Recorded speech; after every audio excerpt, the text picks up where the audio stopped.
बच्चों, स्वागत है आपका हमारी हिंदी की कक्षा में। तो बच्चों, आज हम हमारी हिंदी की कक्षा में करेंगे कक्षा 12वीं का एक और दोहराई प्रश्न पत्र है, दोहराई पेपर है। क्योंकि परीक्षा नज़दीक है तो मैं आपके लिए एक और प्रश्न पत्र लेके आई हूँ जिससे आपकी और दोहराई हो सके। तो इसमें हम जो प्रश्न पत्र है ये इम्पोर्टेंट है क्वेश्चन इसके। तो आइए करते हैं इस प्रश्न पत्र को हल। इसका पहला प्रश्न वही बहुविकल्पीय प्रश्न है। एक एक नंबर के 6 प्रश्न होंगे जो कि आपके काव्यखंड से होंगे। प्रश्न नंबर 1। तो आइए शुरू करते हैं। पहला प्रश्न है, मुझसे मिलने को कौन विकल, दिन जल्दी जल्दी ढलता है कविता का, ये प्रश्न उर में क्या भरता है। तो इसका उत्तर होगा विहलता यानी कि बेचैनी। दूसरा होगा, पतंग कविता में खरगोश की आंखों जैसा किसे कहा गया है। तो इसका उत्तर होगा लाल सवेरा। तीसरा प्रश्न है, भाषा के क्या करने से बात और अधिक पेचीदा हो गई, तोड़ने मरोड़ने, उलटने पलटने, घुमाने फिराने या फिर उपयुक्त सभी। तो इसका उत्तर उपयुक्त सभी आएगा क्योंकि कवि ने सभी तरह से भाषा को घुमा फिरा कर देखा था। और अगला प्रश्न है इसका चौथा, कैमरे में बंद अपाहिज कविता में दूरदर्शन कर्मियों की किस मनोवृत्ति को दर्शाया गया है। तो इसका उत्तर होगा संवेदनहीनता। पांचवा प्रश्न है, सहर्ष स्वीकारा है कविता के अनुसार ममता के बादल की मंडराती कोमलता कहाँ पिराती है। तो इसका उत्तर होगा भीतर। और इसका छठा और अंतिम प्रश्न है, लक्ष्मण के मूर्छित होने पर सामान्य मनुष्य की तरह कौन विलाप करने लगता है। तो इसका उत्तर होगा राम। जब भगवान राम, जो कि एक खुद विष्णु का अवतार है, लेकिन यहाँ पर दिखाया कवि ने कि किस प्रकार वो एक मनुष्य की तरह व्यवहार करने लगते हैं। तो ये तो था हमारा प्रश्न नंबर 1, जो कि एक एक नंबर के 6 प्रश्न थे। इसके साथ अब प्रश्न होगा हमारा दूसरा, जो कि काव्यखंड से ही होगा। सप्रसंग व्याख्या कीजिए। ये देखिए, इसमें 2 पद्य दिए हुए हैं, या तो ये कीजिए या ये कीजिए, और 5 अंकों का ये प्रश्न होगा। तो पहला ये है, जन्म से ही वे साथ लाते हैं कपास, यानी कि पतंग कविता से लिया गया है। इसके कवि आलोक धनवा है। इसकी व्याख्या आपको अच्छे से आती होगी, नहीं आती है तो इसकी भी मैंने वीडियो बनाई है, आप उसमें से इसे अच्छे से समझ सकती हैं। इसमें आपको इसका प्रसंग भी लिखना है, इसकी व्याख्या भी करनी है, और अंत में इसका विशेष भी लिखना है। इसी का दूसरा है, कथा कही तब सब ते ही अभिमानी, ये लक्ष्मण मूर्छा और राम का विलाप से लिया गया है। इसके कवि तुलसीदास है। इसकी भी मैंने वीडियो बनाई हुई है, अगर आपने अभी तक अच्छे से नहीं समझी है तो आप उसमें से इसे समझ सकते हैं, क्योंकि ये बहुत महत्वपूर्ण है और इसमें से लगभग आ ही रहा है हर प्रश्न पत्र में, तो इसको आप अच्छे से समझ लेंगे। तो इसके साथ ही अगला प्रश्न करेंगे। अगला प्रश्न है तीसरा, जिसमें ये जीवन परिचय होगा कवि का। इसमें देखिए, हरिवंश राय बच्चन अथवा सूर्यकांत त्रिपाठी निराला के जीवन, रचनाओं एवं भाषा शैली का संक्षिप्त परिचय दीजिए। बहुत ही महत्वपूर्ण है दोनों ही जीवन परिचय, मैं कई बार बता चुकी हूँ, और इन दोनों का ही जीवन परिचय है उसकी वीडियो मैं बना चुकी हूँ। अगर उसको आपने अभी नहीं देखा है तो आप उसमें से देख सकते हैं और समझ सकते हैं। प्रश्न नंबर 4, निम्नलिखित काव्यांश का काव्य सौंदर्य स्पष्ट कीजिए। 2 अंक का है, ये पहले भी बता चुकी हूँ। काव्य सौंदर्य में हमें सिर्फ विशेष वाला भाग लिखना होता है। इसमें ना हमें प्रसंग लिखने की जरूरत है, ना कोई व्याख्या करने की जरूरत है। सिर्फ जो हम विशेष में लिखते हैं वही हमें यहाँ पर लिखना है काव्य सौंदर्य के रूप में। यहाँ पर तारे आंखें झपकावे हैं, जर्रा जर्रा सोए हैं, यहाँ पर ये गजल से लिया गया है, गोरखपुरी की जो गजल है उसमें से। तो इसका काव्य सौंदर्य हम कैसे करेंगे, तो सबसे पहले तो भाव बताएंगे। जो पहला पॉइंट बना के हम लिखेंगे कि प्रकृति चित्रण का वर्णन करते हुए प्रेम की भावना का वर्णन किया है। ये मैंने बहुत संक्षिप्त लिख दिया है, आप इसको पूरा वाक्य बनाकर अच्छे से लिखेंगे। दूसरा आप लिखेंगे, पूरे शेर में प्रकृति का मानवीकरण किया गया है। तीसरा होगा हमारा अलंकार लेंगे हम, जर्रा जर्रा में पुनरुक्ति प्रकाश अलंकार है। और चौथा है, उर्दू भाषा का सफल प्रयोग किया गया है क्योंकि इसमें उर्दू भाषा है। और अंतिम हम भाषा के बारे में एक लिखेंगे कि भाषा सहज सरल और बोधगम्य है। तो ये हमारा होगा काव्य सौंदर्य, जो कि 2 अंकों का है। इसमें हमें सिर्फ यही वाला भाग करना है, प्रसंग और व्याख्या लिखने की बिल्कुल भी जरूरत नहीं है। इसके साथ ही अगला प्रश्न है प्रश्न नंबर 5, जो कि काव्य खंड से प्रश्न उत्तर लिए गए हैं। यहाँ पर 3 प्रश्न दिए हैं, इनमें से कोई 2 प्रश्न आपको करने हैं और ये 4-4 नंबर के 2 प्रश्न करने हैं, 8 अंकों का प्रश्न है। तो इसमें देखिए कौन कौन से प्रश्न हैं।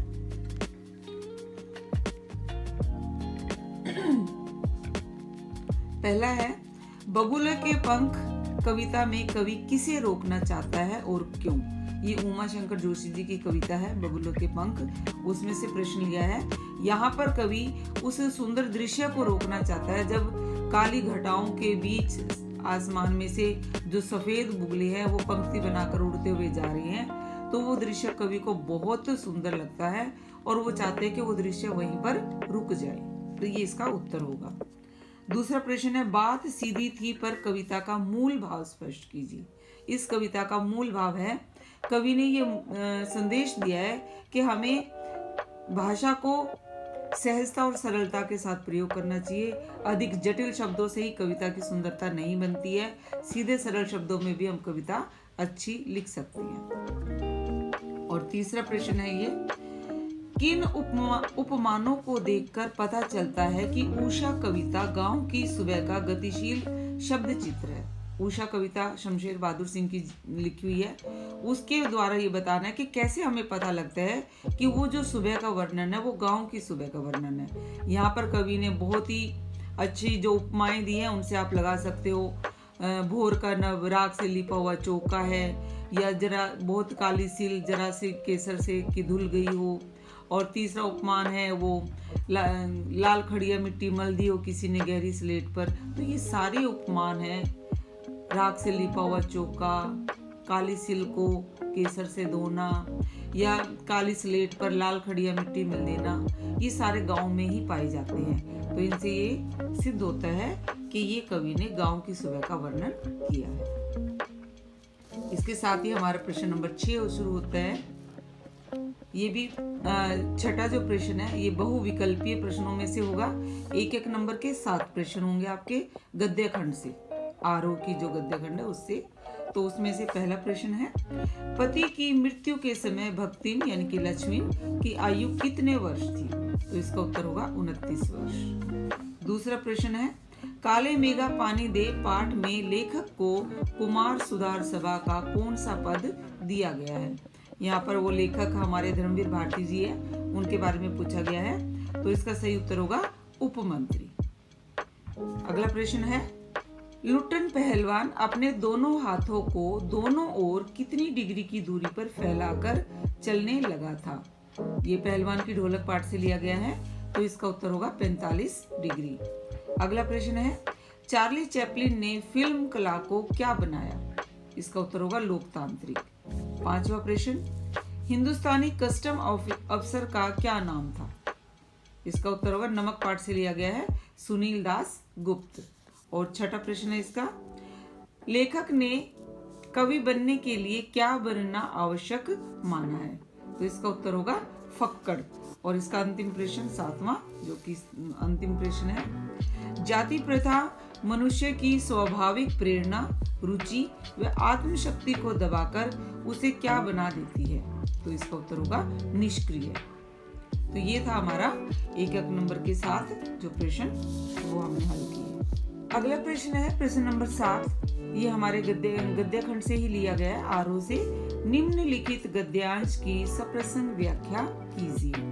आरोह जो हमारी पुस्तक है उसके पाठ है, उन्हीं से एक गद्यांश लेना है, उसकी व्याख्या करनी है। यहाँ पर 2 गद्यांश दिए हैं, अथवा करके आपको इन दोनों में से कोई एक गद्यांश करना है। तरीका बिल्कुल वही जैसे आप काव्यांश की वो सप्रसंग व्याख्या करते हो, वैसे ही आपको इसका प्रसंग भी लिखना होगा।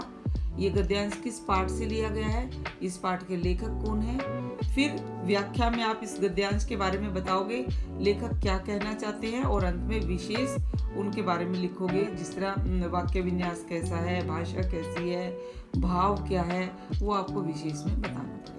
अगला प्रश्न है प्रश्न नंबर 8 जो कि हमारे आरोह गद्य खंड से लिया गया है। ये 3 प्रश्न होंगे इसमें। पहला 4 नंबर का और दूसरा और तीसरा 2-2 नंबर के। तो आइए इन प्रश्नों को एक बार देखते हैं। पहला प्रश्न है, जीवन की जद्दोजहद ने चार्ली के व्यक्तित्व को कैसे संपन्न बनाया। मतलब जीवन की जद्दोजहद यानी कि उन्होंने जीवन में जो संघर्ष किया, उन्होंने अपने जीवन में बहुत गरीबी देखी थी, समाज के द्वारा उनको दुरदुराया गया था, उन्होंने बहुत कष्ट देखे थे। माँ थी, दूसरे दर्जे की अभिनेत्री थी, पागल भी हो गई थी और बाद में वो बहुत अमीर भी बने, लेकिन उन्होंने अपने जीवन के जो मूल्य थे उनको बना कर रखा। इसलिए उनका जो व्यक्तित्व इन सब परिस्थितियों के अनुसार संपन्न हुआ। तो इसके बारे में आपको ये लिखना है। अगला प्रश्न है, नमक ले जाने के बारे में सफिया के मन में उठे द्वंद्वों के आधार पर उसकी चारित्रिक विशेषताओं का वर्णन कीजिए। यहाँ पर आप ध्यान से पढ़ेंगे प्रश्न को, उसका चरित्र के बारे में पूछा गया है कि पहले तो आप बताओगे उनके मन में द्वंद्व थे नमक ले जाने के बारे में कि नमक लेके जाएं या ना लेके जाएं, क्योंकि वो गैर कानूनी था। फिर उनके मन में आया कि वो लेके जाएंगी तो कैसे लेकर जाएं, दिखाकर लेके जाएं या छिपाकर लेके जाएं। इसके आधार पर उनके चरित्र के बारे में बताना है। मतलब वो दृढ़ निश्चयी थी, स्पष्टवादी थी, निडर थी, भावनाओं से जुड़ी हुई थी। ये उनके चरित्र की विशेषताएं आपको बतानी है। अगला प्रश्न है तीसरा, काले मेघा पानी दे संस्मरण का मूल भाव स्पष्ट कीजिए। ये प्रश्न बहुत महत्वपूर्ण है, पहले भी 1-2 बार आ चुका है ये। इसमें लेखक ने यही बताया कि एक तो अंधविश्वासों के विरुद्ध उन्होंने आवाज उठाई है, दूसरा उन्होंने भ्रष्टाचार के बारे में भी बताया है। तो इसका ये मूल भाव होगा। तो ये हुआ हमारा प्रश्न नंबर 8। अब है प्रश्न नंबर 9, जो कि हमारी वितान पुस्तक से लिया गया है। 2-2 अंकों के 5 प्रश्न है, 10 नंबरों के कुल ये 9वां प्रश्न होगा। इसमें 5 प्रश्न है, बहुत ही आसान से। देखिए पहला है, समय के साथ ढल सकने में यशोधर बाबू असफल कैसे होते हैं। ये प्रश्न बार बार आया है, तो आप इसमें यही बताओगे कि जो यशोधर बाबू है वो परंपरावादी थे, वो नए युग की तरफ आकर्षित तो होते थे, लेकिन अपनी पुरानी परंपराओं को, अपनी पुरानी संस्कृति को छोड़ना नहीं चाहते थे। इसलिए वो अपने आप को समय के अनुसार ढाल नहीं सके। अगला प्रश्न है, जूझ पाठ में खेत में काम करते समय लेखक का अकेलापन कैसे दूर हो गया। क्योंकि जब लेखक विद्यालय नहीं जाता था, पढ़ाई नहीं करता था, तो लेखक को बहुत अकेलापन लगता था। उनको लगता था कोई ना कोई तो खेतों में काम करते वक्त उनके साथ होना चाहिए। लेकिन जैसे उन्होंने पाठशाला जाना शुरू किया और कविता लिखने में उनकी रुचि बढ़ी, तो उनको बहुत अच्छा लगता था कि वो कविता की तुकबंदी करते थे। जब कोई तुकबंदी पूरी हो जाती थी, उन्हें जोर जोर से गाते थे और उन पर थुई थुई करके नाचते थे, तो उनको पता ही नहीं लगता था कब क्यारियां पानी से भर जाती थी। तो उनको अकेलापन अच्छा लगने लगा था बाद में। तीसरा प्रश्न है, श्री सौंदलगेकर के अध्यापन की किन्हीं 2 विशेषताओं का उल्लेख कीजिए।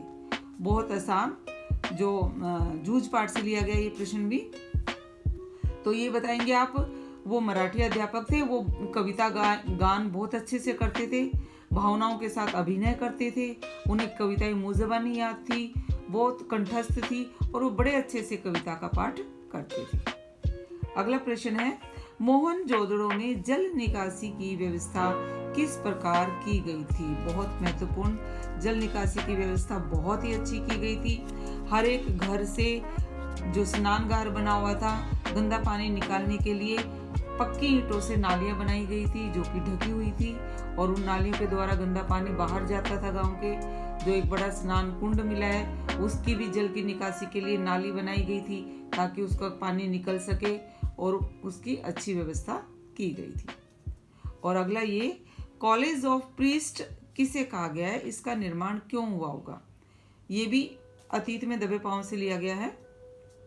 यहाँ पर खुदाई के दौरान एक बहुत लंबी इमारत मिली है, जिसके बीच में बहुत खुला सा बरामदा था, बहुत बड़ा हॉल था और चारों तरफ उनके दालान बना हुआ था, बरामदे थे, और एक 20 खंभों वाला लंबा बरामदा भी था।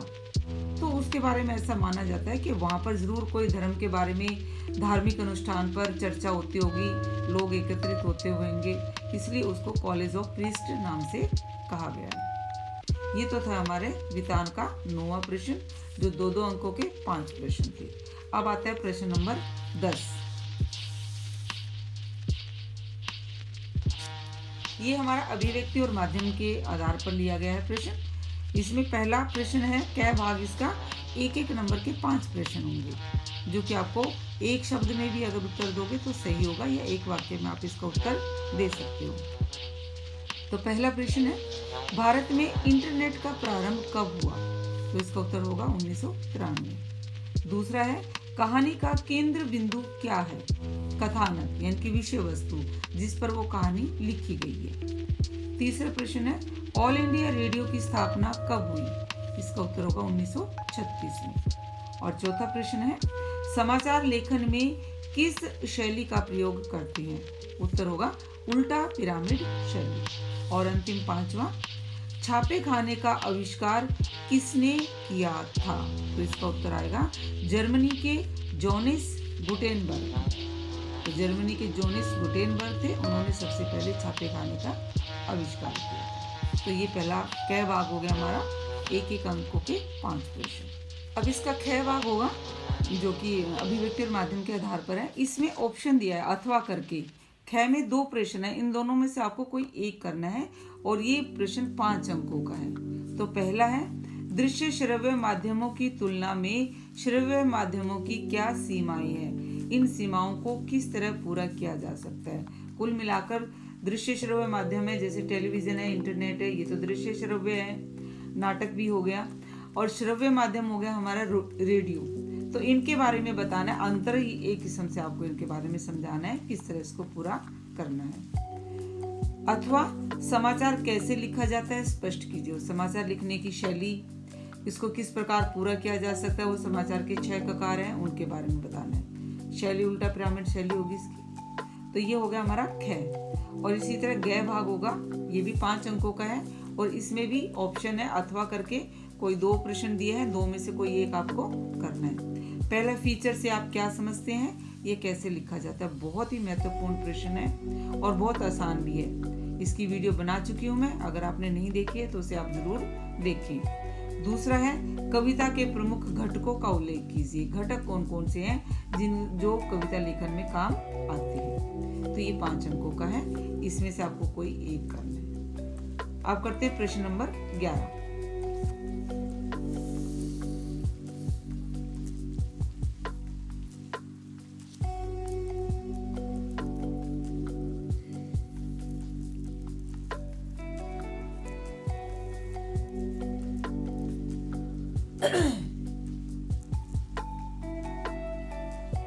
प्रश्न नंबर 11 हमारी व्याकरण से लिया गया, व्याकरण भाग से है। तो ये भी हमारे एक एक अंक, कुछ कोई 1 अंक के हैं, कुछ 2 अंकों के हैं। तो बड़े ध्यान से, 10 अंक है टोटल, आपको बड़े ध्यान से करना है। कै में पहला है, व्यंजन संधि की परिभाषा उदाहरण सहित लिखिए। 2 अंकों का है, आपको परिभाषा और उसका एक उदाहरण भी लिखना है। बहुत ही आसान सी है। व्यंजन के सामने स्वर या व्यंजन आने पर उसमें जो विकार होता है उसे व्यंजन संधि कहते हैं। जैसे जगत जमा ईश, तो जगदीश बन गया। ये इसका उदाहरण है। उदाहरण आपको जरूर देना है, क्योंकि 1 नंबर की परिभाषा है और 1 नंबर का ही उदाहरण है, तब इसके 2 अंक बन रहे हैं। अगला इसी का दूसरा है, निम्नलिखित की संधि कीजिए। सदा जमा एव, तो ये सदैव होगी इसकी संधि, और मैं बता देती हूँ ये वृद्धि संधि के अंतर्गत आएगा, क्योंकि इसमें संधि का नाम तो नहीं पूछा है, लेकिन मैं आपको वैसे बता रही हूँ। ख भाग इसका, द्विगु समास की परिभाषा उदाहरण सहित लिखिए। द्विगु समास पहले भी आ चुका है और बहुत इंपॉर्टेंट है। जिस समास का पहला पद संख्यावाची होता है और वह दूसरे पद के साथ मिलकर समस्त पद जो होता है वो समूह का बोध कराता है। जैसे नवरत्न, 9 रत्नों का समूह, तो ये द्विगु समास होगा। इसका दूसरा प्रश्न है, निम्नलिखित का विग्रह करके समास का नाम भी लिखिए। पंजाब, तो इसका समास विग्रह होगा 5 आबों, आब यानी कि नदियां, 5 आबों का समूह, और इसके समास होगा द्विगु समास, क्योंकि पहला है ये संख्यावाची है, तो ये द्विगु समास का ही एक उदाहरण है। इसी तरह इसका ग है, ये 2 अंकों का है ग भी। उपमा अलंकार की परिभाषा उदाहरण सहित लिखिए। आपको उपमा अलंकार की परिभाषा भी लिखनी है और उसका उदाहरण भी लिखना है। 2 अंकों का प्रश्न है। इसकी परिभाषा मैंने यहाँ नीचे लिखी है और उदाहरण भी लिखा है, कृपया ध्यान से देखें। उपमा अलंकार, जब किसी वस्तु, पदार्थ या व्यक्ति के गुणों के कारण उसकी तुलना किसी लोक प्रसिद्ध व्यक्ति से की जाए या किसी लोक प्रसिद्ध वस्तु से की जाए, उसे उपमा अलंकार कहते हैं। जैसे हाय फूल सी कोमल बच्ची हुई राख की थी ढेरी। यहाँ पर बच्ची की तुलना फूल से की जा रही है कोमलता के कारण। तो इसकी एक सबसे बड़ी पहचान ये होती है, इसमें लगभग सा से सी आदि शब्दों का प्रयोग किया जाता है। जैसे फूल सी कोमल बच्ची, या सी से उसकी ये हमें पता लगता है कि उस बच्ची की तुलना फूल के साथ की जाए। तो ये तो हो गया हमारा उपमा अलंकार।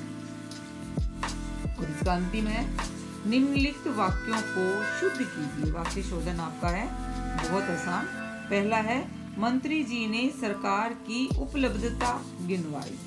इसको हमें शुद्ध करना है। तो शुद्ध करने के लिए हमें ध्यान देना है, उपलब्धता नहीं उपलब्धियां होती हैं।